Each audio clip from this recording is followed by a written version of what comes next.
You're looking at present-day South Bend, Indiana. In news parlance, we say this is a beauty shot. But 100 years ago, what happened here wasn't a thing of beauty. The riot took place over 3 days, so on day one, the students really kind of won the day. Back then, the days looked a little bit different. The South Bend-based Studebaker Special 6 was a popular ride at the time. But what wasn't as popular here had already become particularly powerful throughout Indiana: the rise of the Ku Klux Klan. The Klan had penetrated every level of government almost throughout the entire state. Indiana was a stronghold for the hate group back in the early 1900s, claiming more members here than in any other state. But its anti-black, anti-Irish, anti-Catholic ideologies didn't really make inroads in South Bend. Todd Tucker is a Notre Dame alum who wrote a book detailing this bitter battle of God, country, and Notre Dame back in May of 1924. Both institutions were really at turning points in their history. The riot, again, was in May of 1924. That following January, Notre Dame played in its first Rose Bowl against Stanford, and New Rockne won his first national championship. At the time, Notre Dame was an all-men's school, many of whom were in World War I, including then University President Matthew Walsh, who served as a chaplain. He and Notre Dame students eventually got word of this multi-day rally, and they weren't too happy. In fact, leading up to it, President Walsh warned students about potential issues with the upcoming Klan, asking them to, quote, ignore whatever demonstration that may take place today. This suggestion should be taken in all seriousness. This is an important corner in the city's history, but also the state's history. Yeah, right here was the site of the South Bend Klan headquarters in 1924, and that was a focal point of the riots. The students gathered and eventually kind of had that building under siege and knocked out all the windows, and that was the center of Klan power in St. Joe County. D.C. Stevenson was the Grand Dragon, the leader for the Klan at the time here in Indiana. He was also a political power broker, but neither he nor his Klansmen broke the spirit of the Fighting Irish. In November of 1924, Ed Jackson, who was a Klansman and a close ally of D.C. Stevenson, was elected governor. And that was just the peak. I mean, the Klan had penetrated every level of government almost throughout the entire state. University officials were concerned in the weeks and days leading up to the plans. Then Police Chief Larry Lane told the director for off-campus students and other university officials, if necessary, I shall deputize enough men to stop it. And moreover, I shall make preparations for a machine gun and tear bomb attack if necessary. We're at was formerly the site of the College Football Hall of Fame, but in 1924, this was the location of a pool hall called Hully and Mike's. It was a hangout for Notre Dame students, the majority of whom lived off campus at the time in town. And on day 2 of the riots, May 19th, it became kind of a makeshift hospital and retreat point as the Notre Dame students were taking a beating that day. Nonetheless, the planned parade didn't go as planned for the Klan, as seen in some of these headlines, which reverberated around the country at the time. Soon after the riot, this scathing letter was left for the university president, reading in part, "You can thank your lucky stars that you have your buildings intact, for if the Knights of the Ku Klux Klan assembled in South Bend last Saturday had been as lawless as your bunch of anarchist students, they would have wiped the Notre Dame buildings off the earth." Signed, a Kluxer.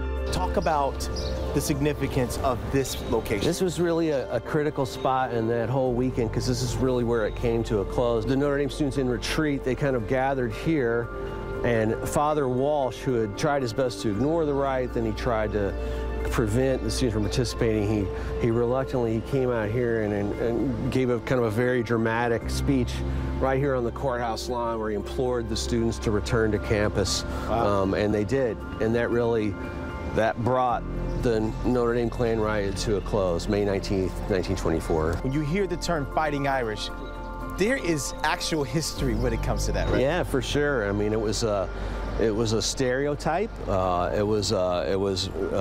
originated as an insult about kind of Irish immigrants and their kind of belligerent nature, and then it's something that the Irish eventually embraced and made the mascot of their favorite university.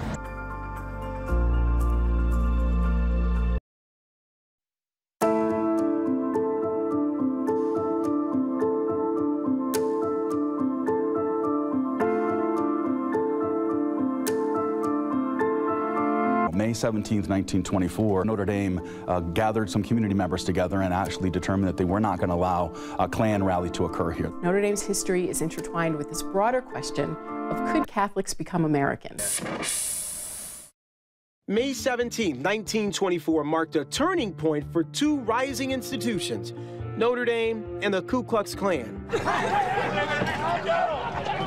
The KKK hoped a rally in South Bend, a Catholic stronghold at the time, would be beneficial to expanding its anti-Catholic and anti-immigrant grip of power in the state of Indiana, while also spreading its native white Protestant supremacy. But for Notre Dame students, which was all male and mostly Catholic at the time, this was a battle for something deeper. It was a time when Notre Dame was growing, and here was an organization that was saying very explicitly that because Notre Dame students were mostly Catholic, they couldn't be considered good Americans. And so students were upset about that and wanted to challenge that. Kathleen Sprouse Cummings is a professor of history and American studies at the University of Notre Dame. It's a course explaining the interplay between the university, the Catholic Church, and the United States. Anti-Catholicism was very much on the rise, but it also had to do with the fact that Catholics were becoming more powerful. They were, in the case of the Irish, farther removed from that immigrant generation, so they were making inroads and claiming political power and claiming power in the economy and in other ways too. So it was also a reaction against Catholics taking power away from real Americans in the eyes of Klan members. Notre Dame looked a whole lot different back then, before the fighting. In fact, a lot changed after the fighting, especially because most students lived off campus. The events of May of 1924, that really provided an impetus for a building boom on campus to say, let's build more dorms and let's build a dining hall. Some of the fighting involved the use of a particular food item one might find in a dining hall. The students started to throw potatoes, actually, at the Klan headquarters at the corner of Michigan and Wayne. There was a grocery store right underneath that. So, of course, throwing potatoes, the Irish associated with potatoes, it was a way to kind of take what had been used against them and to assert themselves as Americans. The ascendancy of the two very different institutions in America came face to face on this corner, Michigan and Wayne. It has been said history shows us a window into our past. That mantra couldn't be truer here. Where are we right now, Brian? We are in Buter-Kernan Hall in the Community Learning Center of St. Joseph County Public Library in downtown South Bend. This is Brian Harding, the executive director of the History Museum in South Bend. He's overseeing an exhibit showcasing what happened 100 years ago. It'll be on display here near these windows, overlooking one of the most important corners in this city's history. Our primary mission is to educate, and educating individuals on what did happen, on educating on the processes that individuals felt was right at the time. It's a moment in time inextricably linked to Catholics and a certain term you may have heard before. With the intolerance that was there and the Notre Dame students fighting that intolerance, which was not the first time the Fighting Irish term was actually utilized, but it was one of those that helped begin to solidify that reputation of Notre Dame of fighting intolerance. It's an almost uneasy reality when looking into our archive room to find these images. Not from 100 years ago, but from the early 2000s in St. Joseph County. Do not turn your back on the cross, back up.